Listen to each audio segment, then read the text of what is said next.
Hello, everybody. Welcome to the Manage Mold podcast. We have got an awesome program today.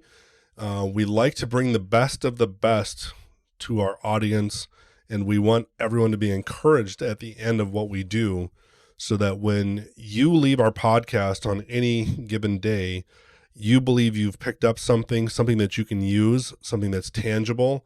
And the biggest thing is for those people who are sick, we want you to go away with hope and know that there are really good quality people out there that are available to guide you. And so today we have a longtime friend of mine, and this is one of the foundational pieces of who I have become and why I'm even in this industry is because of the gentleman that we have on today. And I've known him for about 22 years. And we got connected because, a very long story shortened, I got into business with a friend from college doing carpet cleaning and janitorial. And within 2 months, we determined pretty quickly that we were going in two different directions. I grew up on the farm and I grew up in ag industry. And I knew well enough from my dad and from his business partner that you need to have a distribution network to supply and support you in your business endeavor. And so no hard feelings to Walmart or Sam's Club, but I knew that Walmart and Sam's Club was not the key to my success or the success of our business. So in a very archaic web world at that time, I found Mr. Scott Haag. And Scott has become like a big brother to me. For 22 years, he's been the big brother I never had. I didn't have any brothers. And so Scott has always filled that role in so many ways, probably ways he doesn't even realize. And he is here with us today. Welcome, Scott Haag. Welcome, everyone. So I want to give a little bit more of the story in that Scott was my sales rep up through 2005. He works in the Jan-San industry, and for those of you who don't know what Jan-San is, that would be the janitorial sanitation type side of things. That would be hospitals, nursing homes, schools, general business to business type product and equipment. And Scott in 2005 kind of abandoned me, and he took a general manager position at the place he was working, and I got a different sales rep.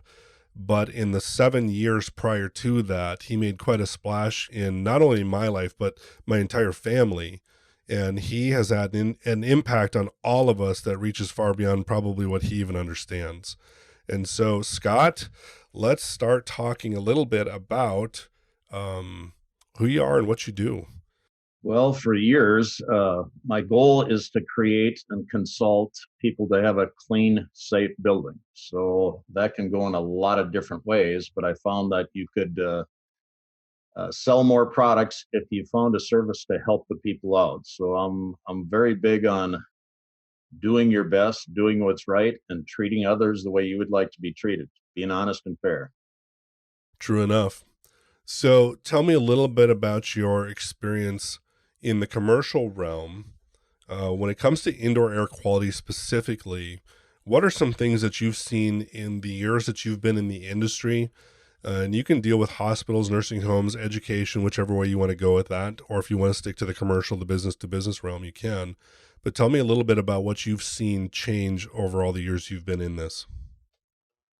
Well, I think actually the consumer and the people who do the on floor cleaning are getting more educated. There's more training processes, and if management is open to sending their people, there are ways that you can learn to clean better and create safer buildings. So I would say schools were a majority of the places that I consulted to try and get a better clean. And that starts to get clean buildings. It starts right from outside of your building, keeping a good sidewalk, keeping good entrance mats so the soil gets trapped at the door, and then doing proper dust mopping and scrubbing inside of there.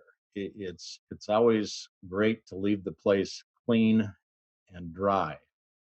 A lot of methods you can do if things aren't going right. You don't get the dirt picked up. And if your scrubber isn't working right, you leave water residue behind, or if your carpet extractor isn't working right. So educating people on that is a long, slow process, but it does work.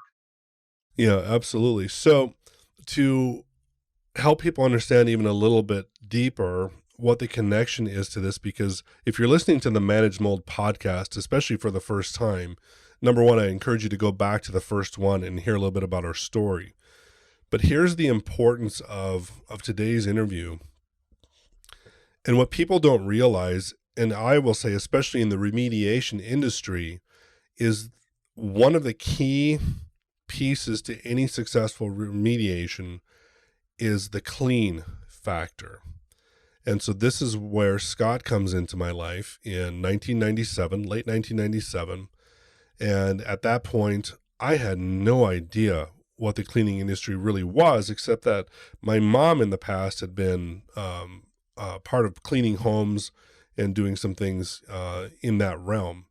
So it was largely by the direction of Scott that we learned a lot about equipment, a lot about processes, a lot about chemicals and chemistry, and we learned a lot about customer care. And we took over in 1990. Shortly after we met, this was the other amazing thing about who Scott is in our life, is at that time our company name was called Master Clean Plus. We started that company, and that's how I met Scott. Scott knows us as ProCare because he probably forgot that part, but it was early meetings with Scott where he connected us to the ProCare people who we bought the business from in 1998. And it was that connection that got us into the janitorial industry and carpet cleaning and floor care the way we did. And in the beginning, when we first took over, we did not have a very large presence in the restoration side of things, and mold remediation was simply just part of restoration. You just kind of cleaned up whatever you saw. There was a lot of bleach use and disinfectant use at that time. So what's important to convey here, and don't lose this part of the message, is clean and dry is always what we're going to go back to for your home or for the business or school, whatever it is that you're involved in. And it's this man right here that helped lay a solid foundation for me and for my family and for our employees to know how to clean, to know how important chemistry was, and to understand how to do correct product selection for the job you're doing. So that's really the cornerstone of who we are. Our janitorial training program that we developed over the years and the knowledge that we gained from that is the part that probably most directly informs and directs how we do remediation and even inspections in homes that we do today. So with that, Scott, tell me a little bit about changes maybe in just in general in cleaning, in equipment and products since 1998 to today.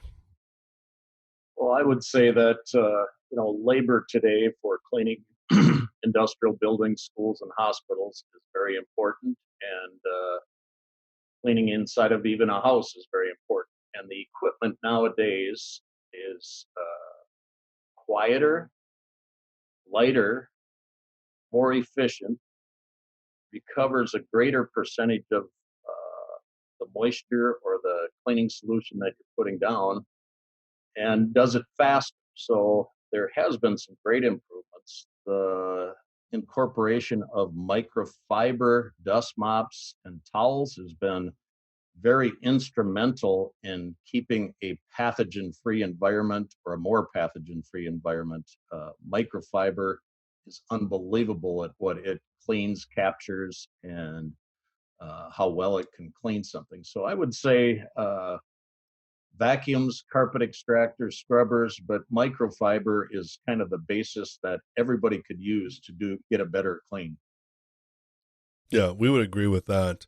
Um, Along with that, can you talk a little bit about probably most people listening to the podcast would have caught on to some of this discussion that had popped up a few years back, the whole idea of antimicrobial soaps specifically, I know this was a big topic in hospitals, nursing homes, and schools, and in the Jansan industry.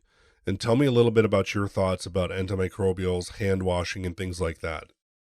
Uh, there are different thoughts by different professional people. I think that antimicrobial hand soaps have a definite need in some areas. I think thorough hand cleaning with regular soap or antimicrobial soap with warm to hot water will get you exactly what you need. So rather than fight the discussion of does antimicrobial agents affect your natural immune system, I just say uh, let's use common sense and less detergents and more aggressive, just physical scrubbing of your hands will get the job done. And let the professionals fight it out on which is best. I would use less antimicrobial than more, personally. Yeah. So I kind of had a feeling you would go that way with things, which matches really well with where we're at as a company and kind of how we approach things. Our point of view is there's room for most of the products that are out in the market, and there is a place and a time to use each of those things as a tool in your toolbox. But the more you can simplify things, obviously, the better for various reasons. And the technology of some of the products today is amazing in how it works, like some of the detergents, some of the alkaline type cleaners, and then even some of the acidic type cleaners once you know your chemistry and cleaning and where you want to use those things. And so for the consumer or the homeowner, or possibly the person who, also is a manager at a facility that might be listening to this podcast, these are important things to know from my standpoint, because it appears as though there is an overwhelming amount of product out on the market competing for your dollar, and kind of the marketing claims tend to win the day, and who has the flashiest commercial or advertisement in a paper or something like that. And so I guess our encouragement always to our clients is try and simplify where you can and when you can, but don't throw out those other possibilities of things that can help you. Know what each one of them does beyond the marketing claim, and get into a little bit of the chemistry so you understand the basics of acid and alkaline, so that you know what you're doing at your home or even at your business. Dean, I totally agree. Our industry and a lot of industries want to complicate stuff, have buzzwords, advertisement, crazy stuff that will get you confused so they can make money or think they are the professional on this. I like the simplified process, and I like no matter what product you're using, I like the word tact, TACT, time, agitation, concentration, temperature. Follow the directions, and a lot of times, no matter what product you're using, it will work. So you might have something on your shelf like Dawn dish soap. If you use tact, time, agitation, concentration, temp, you'll get good results, and you won't be confused on this buzzword of what a lot of industry experts claim. I think I actually want to end the podcast right there. I'm part of social media groups with Lyme disease affected and mold toxicity affected folks. And so often that message gets lost in the drama that often appears in these groups because of the issues that people are struggling through on a daily basis. And you laid it out so perfectly. That acronym so perfectly states exactly what everybody should be concentrating on. And here's the other piece: is part of that is the A in that acronym, the agitation part. And it seems like it's the part that our society fears right now, is the idea that you might have to work a little bit to solve your problem. And I'm going to tell you, from a mold remediation standpoint, one of the basic principles in mold remediation is agitation. at some point with controls in place, if you're doing it dry, you need to be able to HEPA vacuum or remove those things from the air. If you're doing it wet, try and wash your car once by just simply spraying soap on it and then spraying water and then letting it dry, and find out that you actually didn't remove everything that was there. You needed to agitate it. You needed to scrub it somehow. And so for everyone who's listening to the podcast and is looking for that magic something to fix your problem, number one, if it's hiding someplace, you've got to remove it. You've got to get to the base of it. Number two, when you go to clean, sometimes it takes a little bit of work and you got to do a little bit of elbow grease. And if you don't want to do that and you've got the money to hire people, then absolutely do that. But for the people who don't have that, and they need to do some of these projects themselves, that is one of the keys to this whole equation. Yeah, Dean, I like to use just a common sense approach. Your fact of keep it simple. So many times we clean an area and we don't allow the natural things around us to help us out. Sunlight is great for uh, mold doesn't like sunlight. And a lot of times we'll clean an area, shut the lights off, close the windows down, close the door while we're creating our own problem. Use the things around you that can help you. A little bit of air movement, a little bit of sunlight for a few hours can really make the difference on how your results of what the time consuming tasks that you've done already. So, Exactly. So everyone, this is why I love this guy, because, well, this is part of the teaching that I went through under his mentoring me early on when I was young.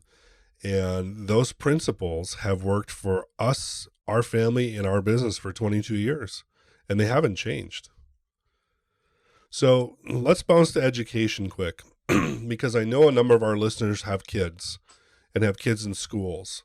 And I don't want to get political. I don't want to get controversial, because I understand that this can really be a hot button and people can get very defensive depending on what position they may have in a school system. You know, and because you've referred us to many of these places, we've worked in education for 22 plus years, and we understand there's a lot of political, we understand there's a lot of outside and inside pressures that can affect people in their jobs and the kids in that environment. So I don't want to get into the weeds on this, but very simply, kind of talk us through. And I think specifically, we've got kind of two types of issues in schools. We've got the summer and we've got the school year, and each one has its own challenges for indoor air quality in schools. And it seems to carry throughout the nation. Obviously, in different climate zones, the problem presents itself slightly differently, but sometimes the same result, where we get bad indoor air quality during the summer from a building sitting stagnant. And during the school year, we may get bad indoor air because the HVAC system is not ventilating correctly or wasn't engineered or installed correctly. If you got a couple of stories or an example from education that can kind of lay out some of the cause and effect that you've seen firsthand, that would be good.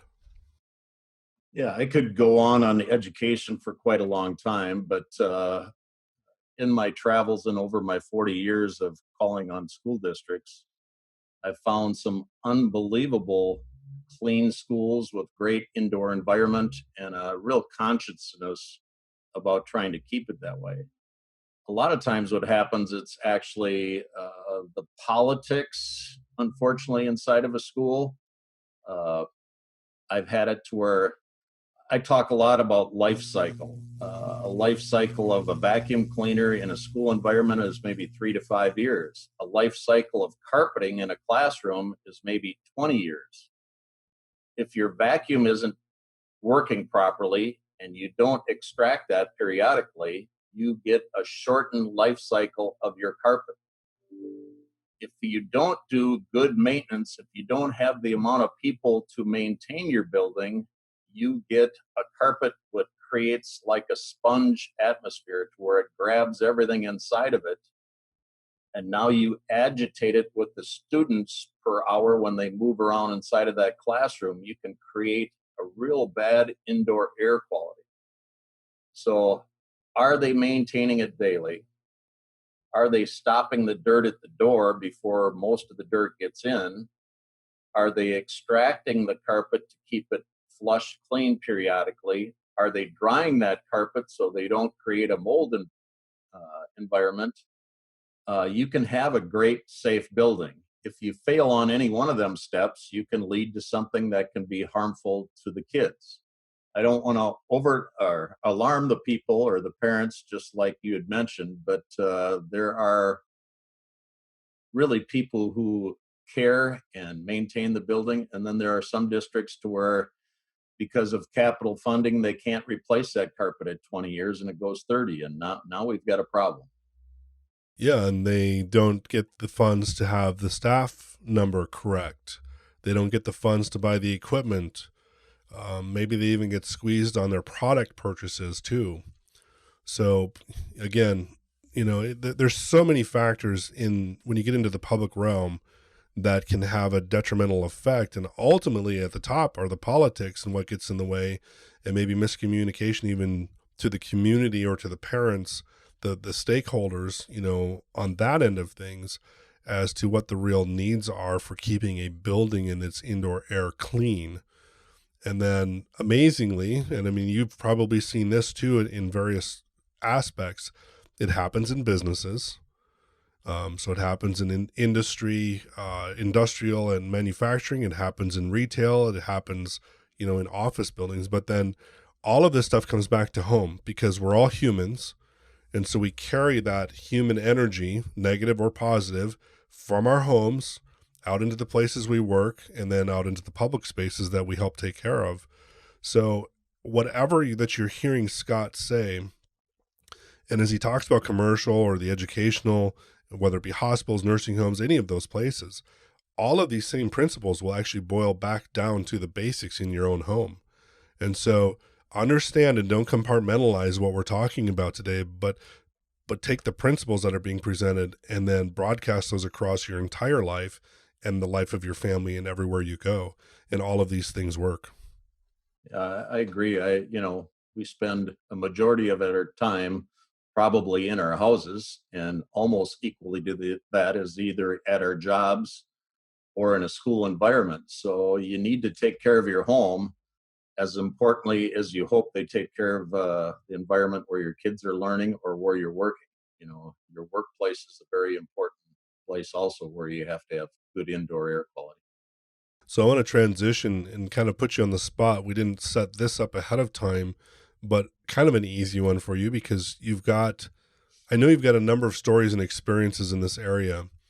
You've had experience in moving from home to home for reasons that you've bought, you've remodeled, you've built, you've moved. And so you've seen all kinds of different situations in homes that you've been in your life. Why don't you tell us about some of the interesting pieces that you find as it pertains to indoor air quality or damage in buildings, homes specifically, that you have owned? Well, my wife and I, for quite a few years, were house flippers. So, like Dean said, we moved from place to place. We did a little bit differently, that we would actually move in the place, remodel it and then we would move on to a new location. But depending on the years where the houses were built, uh, the geography of where we bought is different. Whether you're on a hill or on a low spot, I've actually had to hire Dean services a few times because I had some pumps that didn't work and we created high moisture. I was aware of the need to make sure that we got to get that safe again. We got to get it dry. And Dean was the best one to consult on that. I knew my limitations of where I could stop, but uh, carpeting is a very nice product that can create a lot of problems. And when you're below ground in Minnesota, where I live, you can create some pretty weird environments to where you can get temperature changes and create moisture. But so many times when I've consulted to somebody in a house, I find that they have too much stuff. They got to declutter. There is boxes of old stuff, and that is all environment. We need something soft for these mold spores to be grabbing onto. And so many times we're the problem. Uh, we're the ones who create the mess inside of there. So if I could recommend anything, is to declutter, to have good sunlight, if possible, into these areas and to inspect them and keep them dry. So our housing deal is we've ran into everything, but sometimes we create our own problems, and we have to be more diligent on watching how these problems happen and make sure they don't happen again. So we talked a little bit before we came on about drainage and foundations and how to best make a foundation. How many homes have you actually built from new, roughly? Uh, Three. Three. And were they all within the time period close to each other, or were they kind of spread out over time? No, they were all spread out quite a few years, 7 or 8 years apart. Okay, so did you see changes in building methods or materials from the first one that you built to the last one that you built? Yeah, absolutely. A building code change and an environment change. So, yeah, I've seen a lot of changes, and some of them I understood and felt that it would create a safer house and a drier house. Some of them I was confused on, but that's the politics of building codes. Yeah. So here's an important thing that I think it's easy for any of us to compartmentalize and lock ourselves into a kind of a certain era of home. And it might be the era of the home that we bought or that we built or that we're currently in, or the ones that we've been exposed to if we've moved from one house to another house, or even office building to another office building, is for people to understand that things from 1950 aren't the things of 2000 and aren't the things of 2019. And so, again, understanding the principles of water damage, of why mold grows, is really key, because outside those principles are several other factors that will change over time. And you need to understand and grow to understand in the buildings that you are in or are responsible for, you should understand the era in which it was built, and as best as you can understand the positives and negatives of that era in which that building was built, and that it doesn't necessarily match perfectly to stories that you hear from other people or of issues that they've had or why they've had issues necessarily, but to understand the era of the building that you built or that you're in now is really important and can really help inform you better than simply going on and reading an article on the internet and learning that way. And so that was something I wanted to bring out because I knew that was in your background, and just to get a little bit of a flavor for what that felt like or what it looked like to you, going through that. Yeah, I would say in the building field, my father used to say, knowledge is either it hurts or it's expensive. Usually, you find out when you have water in your basement or you had some type of damage in your basement and you peel the walls back, you usually find out why it happened. And that usually costs you money to figure it out. So it's important to know the house you're either buying, you're building, or the house you currently live in, what could happen. Make sure that there's good drainage outside, because if you don't drain the water off, it's going to come inside. It's do the common sense things, like we say, keep it simple and dig into your house. Try and learn what's going on in there. So from the standpoint then of product, do you see anything that's promising or anything that has proven itself over time that for people who have a mold issue in their home that may not be visible, but they can smell it or they know it's there? Do you know of any products at this point that can, let's just say the word eradicate and get rid of those issues without taking some walls or things apart to get at the base? I think there would be people out there consulting that you can just spray something down and it'd be a miracle product and you're good to go. I think that if you can feel it, you're coughing, you taste it, you smell it. If you're worried about it, I really think you have to bring a professional in to evaluate and give you the basis of where you go next, because so many people will promise. I know if I'm sitting on this tabletop right here and there's mold on there, Uh, Probably water, a microfiber towel, and sunlight would take care of it. But Yes. downstairs in a corner, that isn't going to do it, and behind sheetrock walls. But I think you got to get the mechanics to make it that mold won't come back.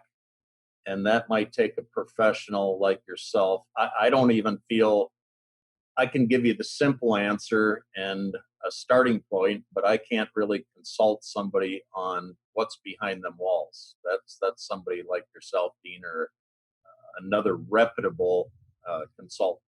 Okay, so then I want to transition a little bit into equipment. And one of the key pieces that we use in what we do is HEPA equipment. So HEPA filtered equipment, specifically vacuum cleaners. And I'm not sure the picture that people have in their mind as far as people listening to the podcast, because I've been so long in this industry. When I hear or say the word vacuum, I have 20 different pictures that pop into my head of what a vacuum might be, and what that would look like. But for the consumer, I would like to talk just a little bit about commercial style HEPA vacuums, what type of vacuums are available, because I think, number one, there are a whole bunch of people who are looking for a price point and they don't value that particular piece of equipment perhaps as much as they should. And so they might go to a lower grade but kind of commercially known brand name and maybe get an upright or some type of a vacuum. Maybe it has an add-on filter that makes it HEPA. Obviously, shop vac style, not brand, but style vacuums can come with an add-on filter, which isn't truly a HEPA appliance. Just because it says HEPA doesn't mean that it actually was built to be HEPA. Maybe it was an add-on. There's a difference. And if filters are not seated correctly in this equipment, they will leak, and you don't actually have a HEPA acting piece of equipment. But specifically, you introduced us to a product many years ago called Pro Team. And I don't mind giving out brand names of equipment that works really well. I don't have a problem sponsoring or promoting people who do great things and products that do great things. So specifically, Pro Team has been a brand that we've used almost exclusively when it comes to the remediation and restoration side of what we do. There was another product, it was called Windsor, which is now a Karcher product. They were the first, Windsor was the first ones with the dual motor upright vacuum cleaner that was high filtration but not HEPA. And so I think people sometimes view commercial as maybe being expensive or not relevant for residential. And there's oftentimes I'm talking to homeowners who have a garage, who have vehicles, who have an unfinished or partly unfinished basement, or maybe a lifestyle that maybe even a backpack vacuum makes sense for them. And the price point today is not very expensive for what the longevity and the performance of what these units is. You want to give us a little sales primer, a little background on some of this equipment that you've seen and have been a part of? Yeah, I won't probably plug a vacuum line, but I'll give you some basics of filtration. If we went to 1,000 houses and checked their vacuum cleaners of what they're currently using right now, we would find all different ways of which that vacuum captures dust, some of them fairly efficient and some of them not very efficient at all. So if you had a cheap vacuum that is not sealed right and you haven't changed your filters or your bag, you're maybe emitting 20% of what you suck up in that is filtering back out. If you want to test that, when the sun is just right, take your vacuum by a window where you can see, and you'll see dust emitting out of that vacuum cleaner. That is not a healthy environment, and you're leaving too much dust to go back into your house. HEPA filtration is 99.99% captured, and that is definitely a very safe amount in what you'd want. Uh, the highest price house style vacuum cleaner is almost the exact price of what a commercial vacuum is. So, like Dean said, going to a Jansan distributor and buying a vacuum would be in the same price range, and you would get much better filtration than if you go to a retail environment. Now, usually in retail, they usually have uh, cheap, medium, and expensive. And sometimes their expensive does have good filtration and might even have HEPA filtration. So you can get good there, but that price would be the same as going to getting a good commercial like what you would use there. But getting good filtration is very important. Now, if you have HEPA and you buy that and you don't empty your bag and you don't change your filter periodically, now you're dropping right back to where a lot of that stuff is falling back into your carpet. So buying a good vacuum, maintaining it, and checking to make sure when you change them filters is what I would say one of the most important parts to having a safe building or a safe home. Yeah, that's good. So, with that, understand also when you have a good vacuum cleaner that is HEPA designed and rated, you get a second benefit that most people don't consider. You get to pick up particles and debris and dust from the floor and surfaces that you're vacuuming, obviously. When you're doing carpet, if you have a beater bar, that is an obvious advantage because you're stirring up that carpet fiber. You're releasing things into the air stream that the vacuum can capture. Hard floors, if you're using a soft brush that will agitate, again, we go back to tact and the agitation that takes place with a soft brush on a hard surface floor, be it laminate or wood or tile, it doesn't matter. It's all the same. You're vacuuming and cleaning all those surfaces. That's one part of this, but understand the other part of this is if you have a vacuum that's rated at 80 cubic feet per minute of airflow and it's HEPA rated, you're actually also cleaning the air in your home. You actually have a portable air scrubber. And I think most people don't realize that. And so the encouragement is, and this is no different in commercial, in that too many people vacuum too little and they don't get their surfaces even clean as much as they could, especially on carpets, as if they vacuumed a longer period of time. So as you're vacuuming longer, you're actually cleaning the air also. And so there's a huge advantage to doing this because you're not only keeping the surfaces clean in your home, but you're actually cleaning the air as you go also. Yeah, So that's a good point. And, I'm seeing now a lot of new construction is hard floor laminate or wood floors. So maybe a percentage of carpeting is going away, but uh, the equivalent to vacuuming with a good vacuum with HEPA would be the same as dust mopping or vacuuming a hard laminate floor. You can get indoor air problems by having a different surface, but like Dean said, it's how often you get after it. You got to do it. You just can't look at it and think it's going to take care of itself. yeah, exactly. So you've shared a lot of good principles today. Amazingly, people, if they go back, if they didn't catch everything the first time, they should probably re-listen because there's a lot of good nuggets in here. There's a lot of things that pertain to both the home and to the business. And then if you are active at all in a school, hospital, nursing home setting, obviously, if you are, you know the politics of that place and you know some of the limitations that might be on you, but you can still move some of the way that maintenance can be done, or you can encourage it sometimes in some ways.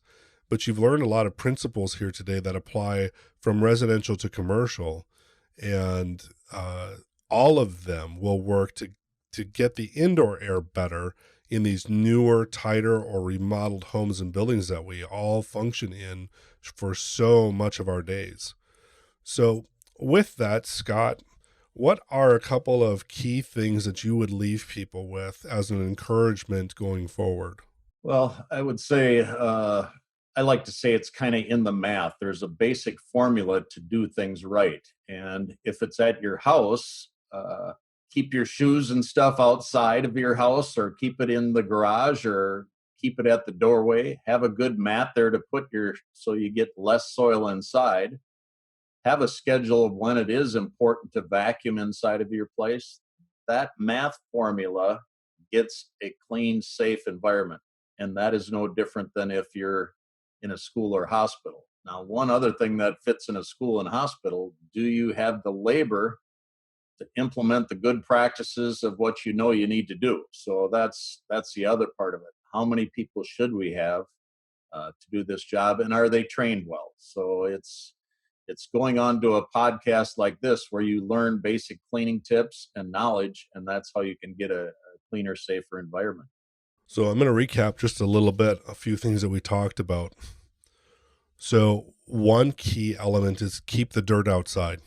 Keep your contaminants and everything that you can outside, and leave it out there. Keep the inside clean, and then get or keep the inside clean. And that means maybe doing that kind of spring fall cleaning that maybe we don't talk about or we don't participate in kind of in our day and age, but that maybe our parents or grandparents did, where spring and fall came and, windows were open and you did that really thorough cleaning in your home. We all have very busy lifestyles. We all have a lot going on. Kids have a lot going on. I get all that. But this is where I would encourage people, if you've got kids at home, employ those kids to help with this cleaning. Number one, you're going to instill a good work ethic in them. Number two, you're going to have them be a part of keeping the inside clean. And then keeping it dry, watching for those signs and symptoms that we've talked about in earlier podcasts, and we'll keep talking about. When you have a water loss, take care of it right away. Don't think that it's going to go away. And like Scott was just talking about doing the math, I've told you about this before. Do the math on the water. If a gallon of water spills, and if you get a gallon of water back up in a towel or a vacuum, you know that you're probably ahead of the game. If you get a third of a gallon back up and a gallon was spilled, you probably are going to have a problem if you don't look a little bit deeper, take something apart. And then Scott just talked a little bit about labor, and that's obviously a challenge, in the public realm. And it is really even in the business realm. And one of the things you've always helped us with, and you can bring this into the residential side if you just think through this a little bit, is when you are short on labor, you compensate with equipment. And so if you can figure out equipment that can make you efficient and kind of replace labor that was needed, buy the equipment. It is worth every penny. So if you can buy a backpack vacuum and you could clean through your house in half the amount of time that you could with your old Kirby with a brush on it, it might be worth the $450 to buy the backpack vacuum, especially if it's rated for about 10,000 hours. And if you vacuum for an hour a day, that's 10,000 days. That's a lot of years that piece of equipment's going to last, and probably outlast anything you'll buy at Walmart. So there's some really cool stuff from the commercial side that I think more and more consumers need to get in touch with. Scott, you shared so many good principles today that are so basic to every aspect of life, whether it be inside the residence or inside a commercial building. It was very encouraging to me because, again, these are all the principles that you've taught me for so many years. And it's the things that really, in the end, it helped inform our family as we were going through the sickness that we did between 2012 and 16. And as we were upping our knowledge of how to do remediation better, all of this stuff that you were a part of our life before that fed in and was the foundation for everything that we are now and what we know. Yeah, it's been a good ride by both of us. We've had shared a lot of good, knowledgeable events, and sometimes you got to learn by some mistakes, but I think we've gotten through a lot of them and hope we can help some people have a cleaner, healthier life. Yeah, absolutely. So this was a really amazing, the way that all this came together and Scott was available was really fantastic today. I wanted to get him introduced to everybody because I'm trying to introduce everybody to really the key aspects and the key foundational people that have made us who we are as a family and have influenced our business. And you are one of those people. You're one of those foundational cornerstone people in our life that really has made us successful, not only as business people and as family, but even in getting through some of the rough spots that we went through. You were always an encouragement. You were always a guide. And this is where we come to the part of the podcast where I encourage people at the end. You need to surround yourself with people that can guide you, when things are down, people who will encourage you when you're running out of steam. And you need to find those people who can be that energy for you and kind of push you along and prod you along. Sometimes when you're too stubborn to do it on your own, even when you know better, and those people that truly care about you and invest in you, that will get you from a point, maybe that's even a point of despair right now, to a point that is success, and success for those people around you, including other members of your family and your kids, so that your life can be less encumbered by these things that seem to plague us, and be more successful because you're an overcomer. And so, absolutely find these people in your life. And if maybe you've become disconnected, re-find those people if you are at a place where you're just out of steam, you're out of energy. Because, again, 98% of our clients are people who have medical issues. And I meet with a bunch of you all the time. And it's really hard on some days. And our family went through this. And so, to have these type people, these quality people in your background and alongside you in life at these hard moments, it is super important, and you need to seek them out. If you got energy for nothing else, find people who can help you. And if this is a place for you, then that's fantastic. Tell others about it. Obviously, we're going to keep going with this podcast, keep bringing quality people to you so that you get introduced to great principles, great concepts, cutting edge techniques to take care of issues in your home. Again, it's not always about mold. It's about indoor air quality. It's about clean air. It's about taking care of your family and taking care of yourself. So this has been a fantastic day, Scott. Thanks for coming in, and thanks for doing this. No problem. It was a real pleasure. Great. So there's a good possibility if I twist his arm, he might come back, and we'll kind of dial into maybe something very specific that would be helpful for all of you, and we'll go from there. So everyone, have a great day. Keep listening and keep connecting more people to this information. Thank you very much.